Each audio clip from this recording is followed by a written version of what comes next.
You're looking into or thinking about starting a farm, this may be of benefit to you. This is a rare sight for me. Typically, when I make videos, I'm out in the barn doing work or teaching about animals or whatever it is that I usually do. However, along with a farm also comes a lot of farm book work.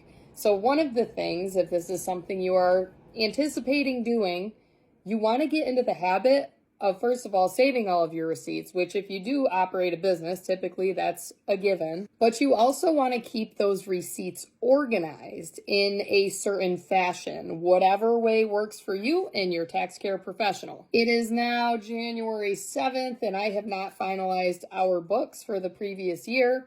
Typically, what I will do over the course of that year is every month or so, keep track of the receipts that we have saved, put them into the computer, and then put them into my binder. Now, are there easier ways to do this? Yes, absolutely. But for us, in the scale that we're at, this works well, and I have my own set of organization. Again, depending on what scale of agricultural operation you are running will dictate where your expenses are. I don't use QuickBooks because QuickBooks is expensive, and for us, with our business, it's hard for me to justify the cost of QuickBooks. I am efficient in Excel, and Excel 365 is like my favorite because I can save it and literally access it anywhere. I don't have to be at a computer. I can access it anywhere at any time. I know that I showed this last year and people are like, oh, we could make it so much more efficient for you.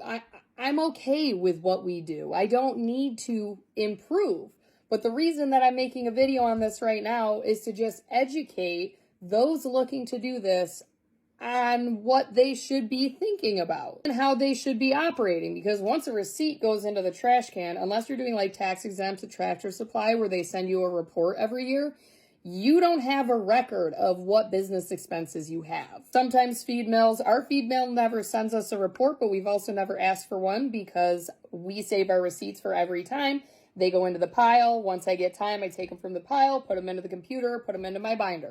This being my binder. This is a 2-inch plain binder. I like having the view in the front so I can put important documents there.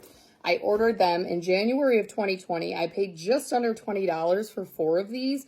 And as soon as I got them, I went through and I took tape and labeled the spine of these binders. Now, along with my order of binders, I also ordered a bulk order of sheet protectors, and that is what I use to organize my receipts with. When I got these binders shipped to me in 2020, again, I labeled them all, and then I went through inside of them in all 4 of them, and I put a sheet protector for each month. January, February, March. Each binder that I have has sheet protectors, and they were all set up for the next 3 years. Now, along with my sheet protectors for the month, I also have a sheet protector for income. So anytime that I receive checks or any sort of receipt, I place it in the income. And then I have another one for personal. So obviously things like groceries don't get filed under the farm, but I keep them for my own records. And at some point, I'm going to go through and record an entire series about how much prices have changed in the last 6 years when I started saving all of my personal receipts. Back when gas prices shot through the roof in January of 2022, I pulled out my little receipts and I was like, holy crap, look at the difference here. Of course, that was like before I was really a TikToker, and I probably made a Facebook post on it, but holy crap. Anyway, when I set up my Excel spreadsheet, and this was the part that got a lot of people heated last year, I have 2 places where I record our expenses. One is the itemized expenses that my tax care professional needs when they go to file our taxes. So we have it categorized by taxes, feed, improvements or repairs, supply cost, veterinary care, animals. And then in the other spreadsheet that I operate, again, I know that there's an easier way. This is just the best way for me. I have it categorized by month. So I have January, and then in January, I have our expenses in chronological order.